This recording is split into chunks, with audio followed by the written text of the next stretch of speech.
नमस्कार, स्वागत है आपका डीडी न्यूज में। आपके साथ मैं हूं गौरव श्रीवास्तव। देश का सबसे भरोसेमंद चैनल डीडी न्यूज पर लेकर हाजिर हूं आपका अपना पसंदीदा शो खबरों का सरपंच न्यूज पंच। इस कार्यक्रम के जरिए हम आप तक पहुंचाते हैं वो खबरें जिन पर रहती है सभी की नजर। लेकिन न्यूज पंच में सिर्फ खबर ही नहीं बल्कि होगी खबर की पूरी पड़ताल। तथ्यों पर आंकड़ों और तथ्यों के जरिए हम आपको समझाएंगे खबर का हर एक बिंदु। साथ ही ग्राउंड जीरो पर मौजूद अपनी टीम से जानेंगे एक एक अपडेट। होगी हर खबर पर पैनी नजर। और आज न्यूज पंच के जरिए जिन खबरों पर होगी हमारी नजर, तो चलिए सबसे पहले उनका रुख करते हैं।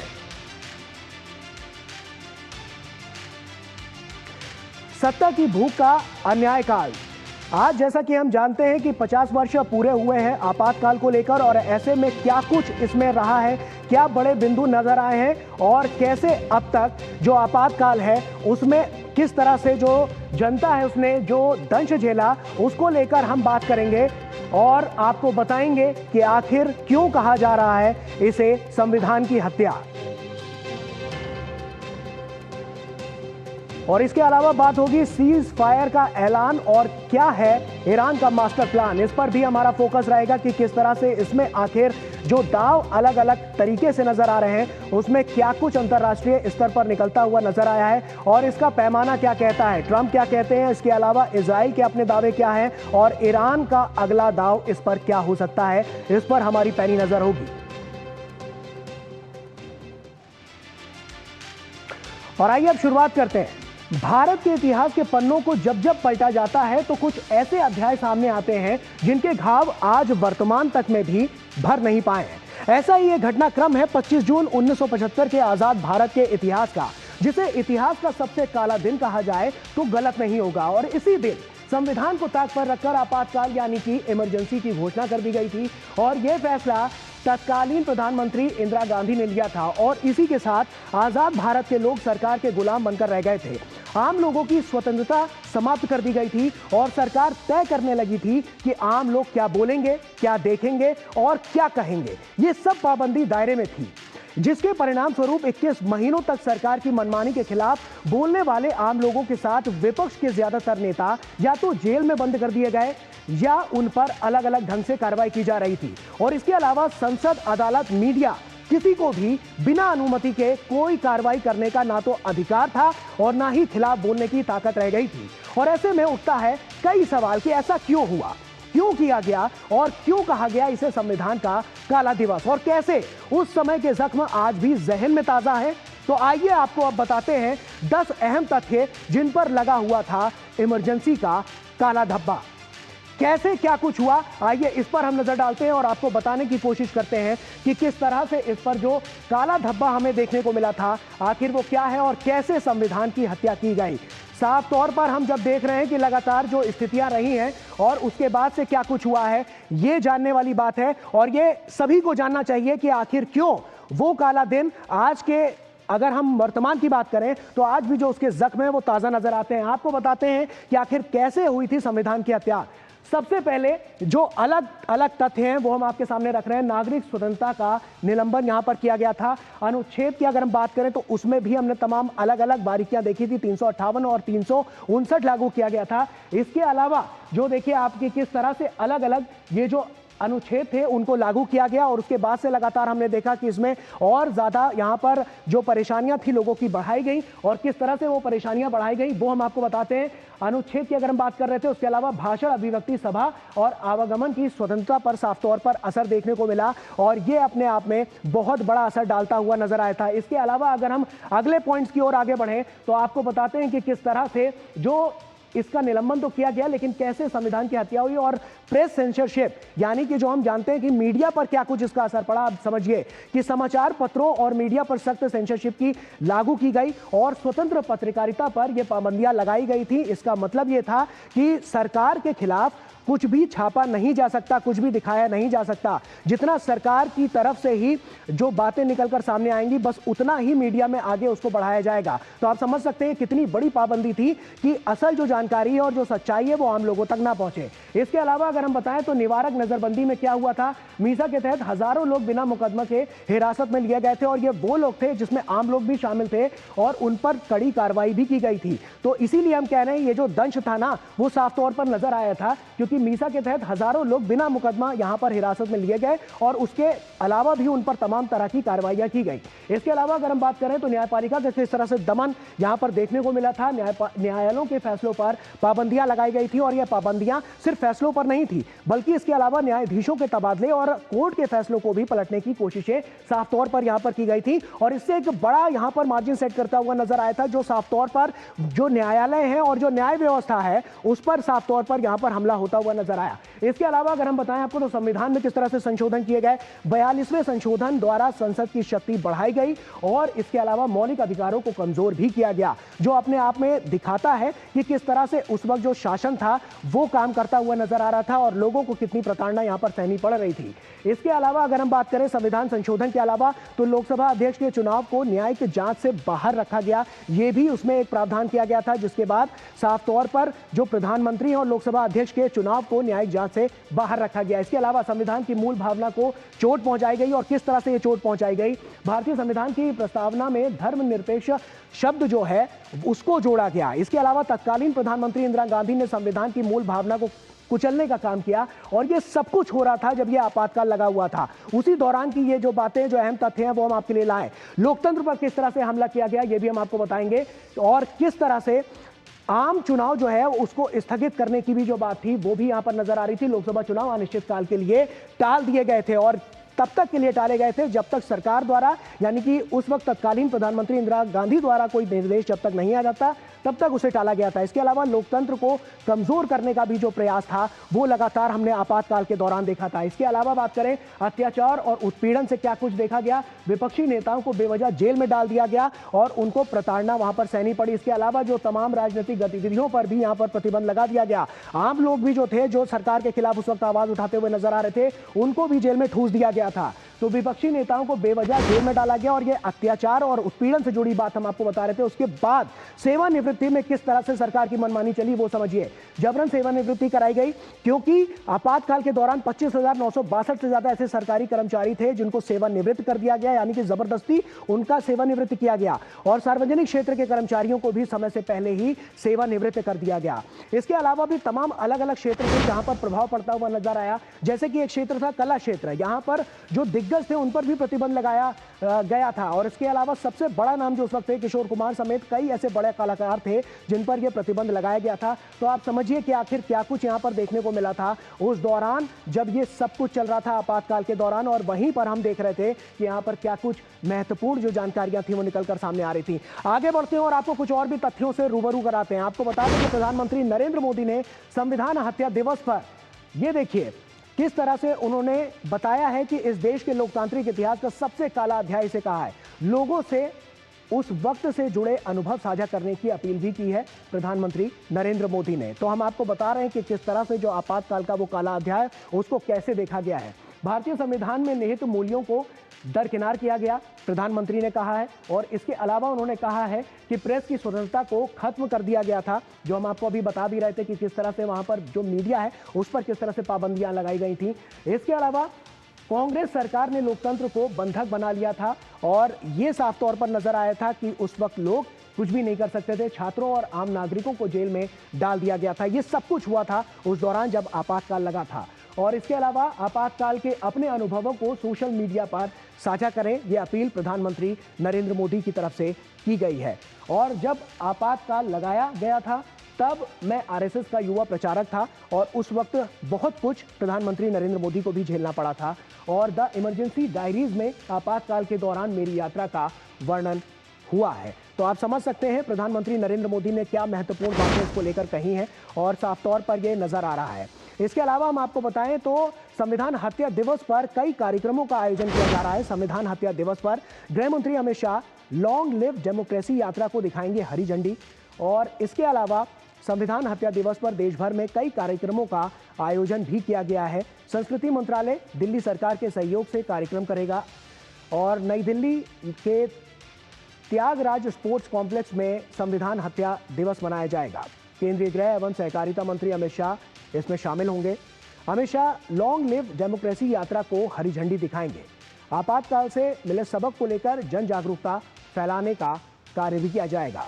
तो आपातकाल को लेकर हम देख रहे हैं जिस तरह से संविधान हत्या दिवस को अलग अलग पैमानों पर अलग अलग तरीके से इसको बताया जा रहा है, ये संदेश जनता तक पहुंचाया जा रहा है कि किस तरह से ये आपातकाल लगा और उसके बाद से क्या कुछ हुआ। भाजपा अध्यक्ष जेपी नड्डा ने कांग्रेस पार्टी पर जमकर हमला बोला है। आइए आपको सुनाते हैं कि उन्होंने क्या कहा है।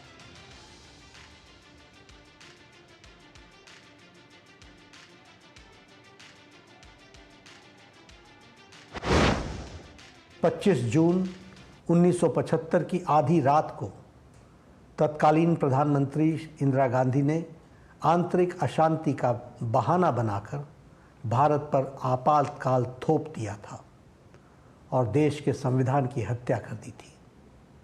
50 वर्ष बाद भी कांग्रेस उसी मानसिकता के साथ जी रही है। उसकी नीयत आज भी वैसी ही तानाशाही वाली है। हमारे प्रधानमंत्री श्री नरेंद्र मोदी जी ने एक जिम्मेदार कार्यकर्ता के रूप में तानाशाही सरकार की आंखों में धूल झोंकते हुए लाखों समर्पित स्वयंसेवक कार्यकर्ताओं के साथ कांग्रेस की सच्चाई को हर गांव, हर गली और हर घर तक पहुंचाया था। आपाल की इन्हीं कहानियों आदरणीय प्रधानमंत्री श्री नरेंद्र मोदी जी के संघर्ष और अनसुनी घटनाओं को पुस्तक the emergency diaries years that forged a leader में शब्दों में पिरोया है। तो सुना आपने कि किस मानसिकता की बात यहां पर हो रही है। ये वही मानसिकता है जो आज से 50 साल पहले भी देखी गई थी और आज भी देखी जा रही है। उसी मानसिकता की बात हो रही है और क्या कुछ इसमें है, वर्तमान स्थिति क्या कहती है। आइए अपने सहयोगी का रुख करते हैं। शैलेंद्र मिश्रा हमारे साथ, हमारे सहयोगी जुड़ रहे हैं। शैलेंद्र का ही रुख करते हैं। शैलेंद्र, अगर साफ तौर पर देखें तो मानसिकता की बात की जा रही है और जो हमने पहले भी देखा अमूमन वैसी ही मानसिकता आज के समय में भी देखने को मिल रही है। क्या कुछ असर पड़ता हुआ नजर आया और किस तरह से व्यापक इसका संदेश आने वाले समय के लिए दिया जा रहा है?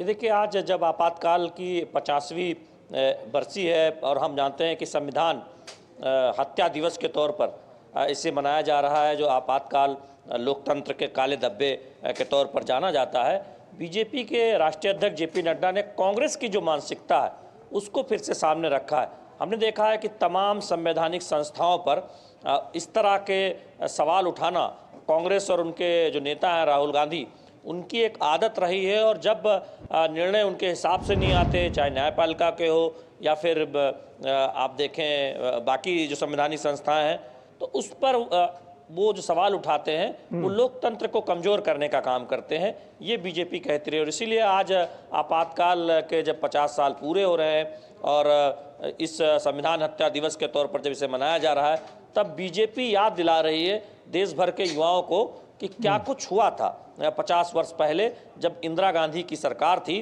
वो प्रधानमंत्री थी उस वक्त, और उन्होंने लोकतंत्र की हत्या की थी। देखिए, लोकतंत्र जनता के लिए, जनता के द्वारा और जनता द्वारा चलाया गया शासन होता है।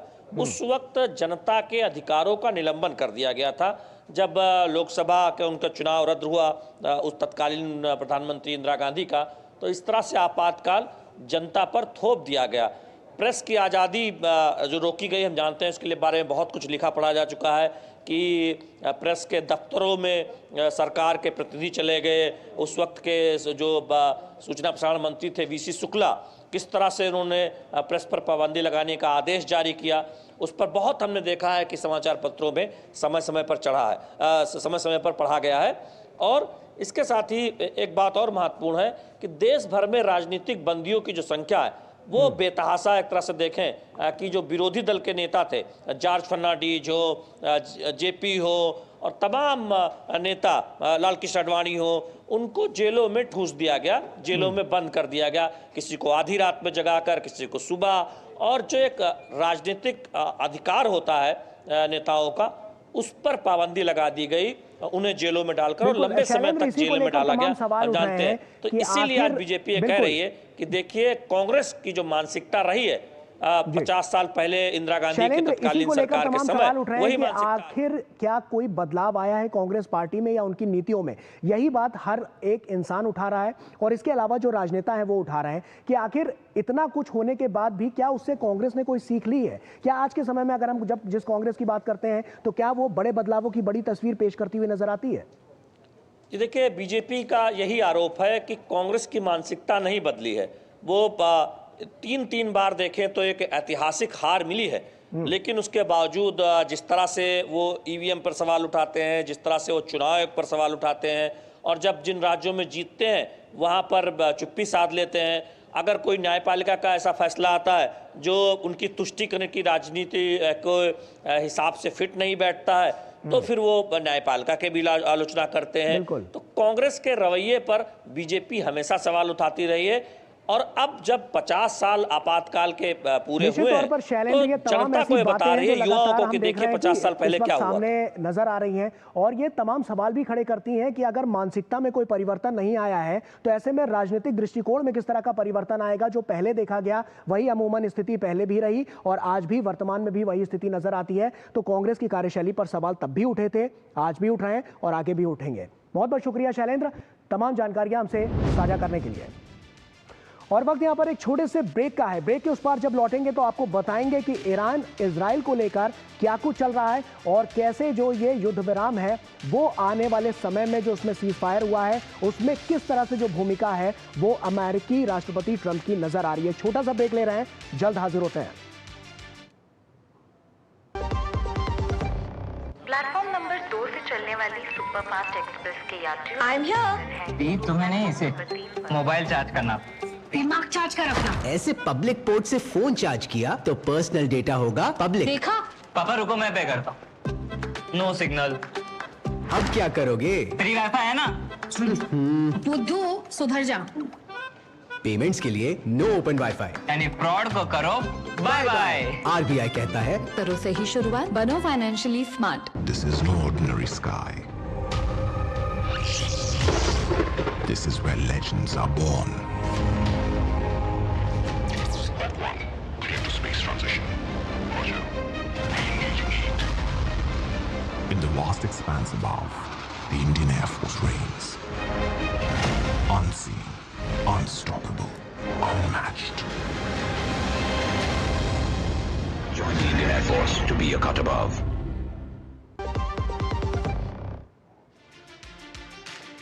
ब्रेक के बाद एक बार फिर से आप सभी का स्वागत है। आगे बढ़ते हैं और अगली खबर से आपको रूबरू कराते हैं। दरअसल ईरान और इजराइल के बीच अचानक से हुए सीज फायर को लेकर पूरी दुनिया चौंक गई है।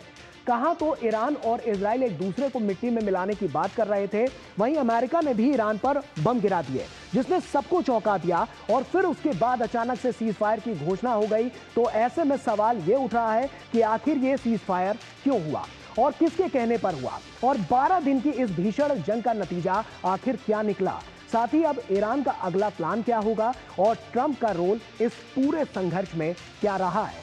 ये तमाम ऐसे सवाल हैं जो पूरी दुनिया जानना चाहती है और इस संघर्ष में किसकी जीत हुई है और किसकी हार हुई है इस पर सबकी नजरें टिकी हुई है। क्योंकि इजराइल अपनी जीत का दावा कर रहा है तो ईरान अपनी जीत का दावा कर रहा है। ऐसे में हकीकत क्या है, आइए इसकी परत दर परत सच्चाई को आपके सामने उजागर करते हैं। आपको बताते हैं कि किस तरह से जो लगातार हम इस पूरे सीज फायर को देख रहे हैं उसमें कौन कौन से घटनाक्रम हुए हैं, क्या हुआ है, कब हुआ है, कैसे हुआ है। आइए हम आपको अब बताते हैं कि किस तरह से जो लगातार स्थितियां हैं वो किस ओर इशारा करती हुई नजर आ रही है। 2 घंटे में ये 12 दिनों का संघर्ष थम गया। कैसे थमा? क्योंकि ट्रंप का दावा है कि मैंने ये जंग रुकवाई है। ट्रंप ने ये साफ तौर पर कहा है और 24 जून को ट्रंप का सोशल मीडिया जो ऐलान है वो साफ तौर पर नजर आया है और किस तरह से ट्रंप ने इसमें अपनी भागीदारी, अपनी मदद दिखाई है। क्या उससे बहुत बड़ा इंपैक्ट यहां पर पड़ता हुआ नजर आया है? यह अपने आप में बड़ा सवाल है कि ट्रंप क्या सच में इसमें अपनी मदद के लिए जिम्मेदार हैं और इस युद्ध को रुकाने में जिम्मेदार हैं, या इसके अलावा इसके कुछ अंदर खाने की इनसाइड स्टोरी भी कुछ चल रही है। क्योंकि कुछ ही घंटों में दोनों तरफ से फिर हमले सामने आए और उसके बाद जो सीज फायर है उसको लागू किया गया। दुनिया भर में सीज फायर का स्वागत किया जा रहा है। तो किस तरह से यहाँ पर देखने को मिल रहा है। और इसके अलावा जीत के अपने अपने दावे क्या कहते हैं। इजराइल के अपने दावे हैं, नेतन्याहू का ऐतिहासिक जीत का दावा है। ईरान के अपने दावे हैं, मसूद पेजेश्कियन जो कि वहाँ के राष्ट्रपति हैं, उनका दावा है कि जंग को उन्होंने महान जीत बताया है। तो दोनों के अपने अपने दावे हैं। आप देखिए, एक तरफ इजराइल का क्या दावा है, दूसरी तरफ देखिए कि ईरान का क्या दावा है। दोनों अपनी जीत का दावा कर रहे हैं। तो ऐसे में सच्चाई क्या है, हम आपके सामने लेकर आते हैं और आपको बताते हैं कि किस तरह से लगातार जो हमने यहाँ पर स्थितियां देखी है उसमें कौन अपनी जीत के लिए सबसे ज्यादा जिम्मेदारी अपनी व्यक्त करता हुआ नजर आता है। ईरान के परमाणु हथियार बनाने के सपने को चकनाचूर किया, यह कहना इजराइल का है। और ईरान की अगर हम बात करें तो परमाणु साइट को ज्यादा नुकसान नहीं पहुंचा है, ये इनका कहना है। इसके अलावा व्हाइट हाउस में ट्रंप जैसा दोस्त पहले कभी नहीं मिला, ये इजराइल का कहना है, यानी कि बेंजामिन नेतन्याहू का कहना है। उसके अलावा सीज़फायर के बाद अब अमेरिका के साथ जो रिश्ते हैं उनमें किसी तरह से सुधार आने की उम्मीद लगती हुई नजर आ रही है। तो ये अलग अलग इनके दावे हैं। नेतन्याहू की ऐतिहासिक जीत का दावा है और इसके अलावा जो पेजेश्कियन है उन्होंने इस जीत को महान जीत बताया है। इसके अलावा भी तमाम ऐसे रिपोर्ट सामने आई हैं, खुफिया रिपोर्ट सामने आई हैं जिसमें अलग अलग दावे किए गए हैं। ये तस्वीर हम आपको दिखाते हैं कि आप देखिए पहले इस तस्वीर को कि किस तरह से बम हमले की जो संभावित जगह है वो हम आपको ये तस्वीर दिखा रहे हैं और इसके अलावा जमीन धंसने की जो संभावित जगह है वो भी हम आपको दिखा रहे हैं। और 24 जून की ये सैटेलाइट जो तस्वीर है वो हम आपके लिए लेकर आए कि आप खुद इस बात से समझ सकें कि कैसे यहां पर एक बड़ा अंतर नजर आ रहा है। जो पहले थी हमले की संभावित जगह वो क्या पहले के उसकी तस्वीर क्या कहती है और उसके बाद जमीन धंसने की संभावित जो जगह है उसकी तस्वीर क्या कहती है। दोनों तस्वीरें सैटेलाइट की और इससे आपको समझ में आ रहा होगा कि आखिर इसमें क्या कुछ चल रहा है। अमेरिकी हमले के बावजूद कुछ सेंट्रीफ्यूज अभी भी काम करने की स्थिति में है, ये कहना है। और इसके अलावा भी तमाम ऐसी रिपोर्ट्स निकलकर सामने आई जिसमें अलग अलग तरीके से हर बात को रखा गया कि क्या कुछ है। और इसके अलावा भी हम कुछ तस्वीरें आपके सामने रखते हैं। अब इन तस्वीरों को देखिए और इसको समझने की कोशिश कीजिए। डोनाल्ड ट्रंप ने ये तस्वीरें डाली हैं, ये देखिए, ये वीडियो डोनाल्ड ट्रंप की तरफ से जारी किया गया है और आप इसमें देख सकते हैं कि किस तरह से जो हमला किया गया था वो आखिर कैसे था, वो उसको यहाँ पर दिखाने की कोशिश की जा रही है। तमाम इसमें हम कह सकते हैं कि अलग अलग बातें हैं, अलग अलग दावे किए जा रहे हैं। ट्रंप का अपना एक नजरिया है जिसको ट्रंप ने यहाँ पर दिया है और ट्रंप ने क्या वीडियो साझा किया वो हम आपके साथ यहाँ पर दिखा रहे हैं आपको। आप इस वीडियो को देखिए कि किस तरह से वहां पर इसको वहां पर देखा गया और उसके बाद किस तरह से यहां पर इस बम को गिराया गया।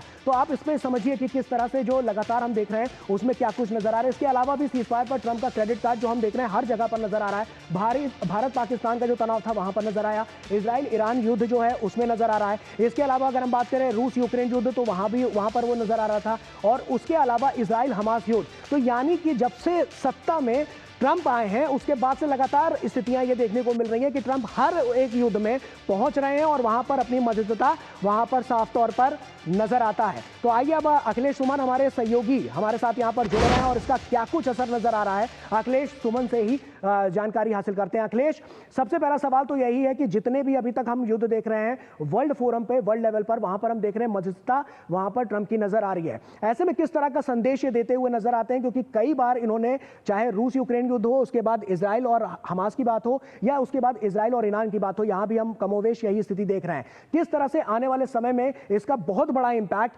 पूरी दुनिया पे पड़ता हुआ नजर आएगा? देखिए, वस्तु स्थिति यह रही है कि अमेरिका जो एक ऐसा देश रहा है जिसके संबंध हर जगह रहे और काफी मजबूती से संबंध रहे। अधिकांश जो देश हैं उन अधिकांश देशों के आर्थिक संबंध अमेरिका से रहे, राजनयिक संबंध अमेरिका से रहे और यहाँ तक जो कि कई बार ऐसा भी देखा गया है कि रेडिकल जो ताकतें हैं, जो यहाँ तक कि जो मिलिटेंट्स हैं, मिलिटेंट्स के भी तार अमेरिका से जुड़े रहे हैं। तो ऐसे में अमेरिका की जो राजनयिक क्षमता है काफी बड़ी रही है। चाहे वो इजराइल और ईरान की बात हो, ईरान एक समय अमेरिका के काफी करीब था, इजराइल अमेरिका के काफी करीब है। भारत और पाकिस्तान की बात हो तो पाकिस्तान एक समय अमेरिका के काफी करीब था, भारत अमेरिका के काफी करीब है। तो इस तरह से अगर संबंध किसी एक देश के रहते हैं, अगर उस देश का राष्ट्रपति किसी मामले में चाहता है कि वो कुछ करे तो निश्चित तौर पे उसका एक लेवल प्लेइंग फील्ड बन जाता है और उसी लेवल प्लेइंग फील्ड का उपयोग डोनाल्ड ट्रंप कर रहे हैं। निश्चित तौर पे डोनाल्ड ट्रंप जो है वो चुनाव के प्रचार के दौरान भी इस बात को कह रहे थे, लगातार इस बात को कह रहे थे कि शांति हो जानी चाहिए। खास तौर पे रूस यूक्रेन के मसले पे उनकी बात थी कि शांति हो जाएगी, हम आएंगे, एक फोन कॉल करेंगे और शांति हो जाएगी। उसी तरह से इजराइल और पैलेस्टाइन मतलब गाजा के हमास के बीच में जो लड़ाई चल रही थी उसमें उन्होंने एक बार यह कहा कि ये दोनों बच्चों की तरह लड़ते हैं, इनको थोड़े दिन लड़ने दीजिए, उसके बाद हम देखेंगे। तो हमास और पैलेस्टीनियन अथॉरिटी दोनों को पैसा एक तरीके से अमेरिका से जाता था, फंडिंग जाती थी, और इसी का उपयोग करके डोनाल्ड ट्रंप कोशिश ये कर रहे थे कि वो अपना एक से स्थापित करें, और उनके दिमाग में निश्चित तौर पे अपने आप को एक शांति का दूत स्थापित करने की कोशिश है। उनके अंदर एक एम्बिशन ये भी है कि वो नोबेल पुरस्कार फॉर पीस उनको मिले, जिस तरह से उसके पहले ओबामा को मिला था। तो ये सारी बातें हैं जिसके चलते ट्रंप जो है वो पूरी दुनिया में अपने तरीके से युद्ध को रुकवाने में या उसमें हस्तक्षेप करके पार्टियों पर दबाव बना के ऐसी कोशिश कर रहे हैं। और इजराइल ईरान के मामले में तो उन्होंने साफ साफ कहा जब कि इजराइल और ईरान दोनों को सीज फायर में जाना पड़ेगा, और जब सीज फायर का ब्रेक हुआ तो उन्होंने दोनों को एक तरीके से डांट भी दिया और इजराइल को बोला कि आप अपने हवाई जहाज वापस बुलाइए। ये अच्छा अखिलेश, आपसे चाहूंगा कि जरा रोशनी डालिए, जो एक रिपोर्ट भी लगातार जो सामने आई है रॉयटर्स के हवाले से, वहां पर तो ये इस बात को भी दिखाया गया है, इस बात का भी अंदेशा वहां पर साफ तौर पर लगाया गया है कि जो अमेरिका की तरफ से जो बमबारी हुई थी उसमें वहां पर जो ईरान में जो संयंत्र है उसको कोई नुकसान नहीं पहुंचा है, क्योंकि हम जानते हैं ईरान में ज्यादातर जो संयंत्र है वो अंडरग्राउंड है। तो क्या इस बात की पुख्ता कोई जानकारी निकलकर सामने आ पाई है कि क्या इस तरह की जो स्थितियां हैं उनसे जो अमेरिका दावा कर रहा है, क्या वो भी उस तरह की स्थितियों को उजागर करता हुआ नजर आ रहा है? देखिए, इस बात की जानकारी के लिए IAEA की एक संस्था है, इंटरनेशनल एटॉमिक एनर्जी एजेंसी, और वो IAEA इस बात के लिए अब मांग रही है, ईरान से एक्सेस मांग रही है कि जहां जहां जो अमेरिका की बमबारी हुई है जिन 3 न्यूक्लियर साइट्स पे, उन न्यूक्लियर साइट्स पे उसे जाने की इजाजत दी जाए। और निश्चित तौर पे जब IAEA वहां जाएगी तो IAEA का एक्सपर्टीज इसी बात में होता है कि वहाँ रेडिएशन हुआ है कि नहीं है, वहाँ क्या स्थिति है, वहाँ किस हद तक नुकसान पहुंचा है, ये सारे नुकसान IAEA वहाँ जाकर असेस करेगा और फिर दुनिया को बताएगा, वो अपनी रिपोर्ट देगा। और निश्चित तौर पे जब डोनाल्ड ट्रंप और ईरान के बीच में जब बात होने की स्थिति आई थी तो उस समय भी एक स्थिति बनी थी कि IAEA के रिपोर्ट के बाद ही निश्चित तौर पर आने वाले समय में ये साफ हो जाएगा अखिलेश कि इसकी जो तस्वीर है वो क्या कुछ उजागर होकर नजर आती है। ऐसे में रिपोर्ट के हवाले से तो तमाम दावे यहाँ पर किए ही जा रहे हैं, लेकिन आने वाले समय में तस्वीर और ज्यादा साफ हो जाएगी कि कैसे वर्ल्ड फोरम पर इसका असर पड़ता हुआ नजर आएगा। बहुत बहुत शुक्रिया अखिलेश तमाम जानकारियां हमसे साझा करने के लिए। और इसी के साथ फिलहाल अभी के लिए न्यूज पंच में इतना ही, लेकिन दोपहर 2 बजे आपसे फिर होगी मुलाकात कुछ और खबरों के साथ। तो तब तक आप बने रहिए DD न्यूज के साथ। हमें और हमारी पूरी टीम को दीजिए इजाजत। नमस्कार।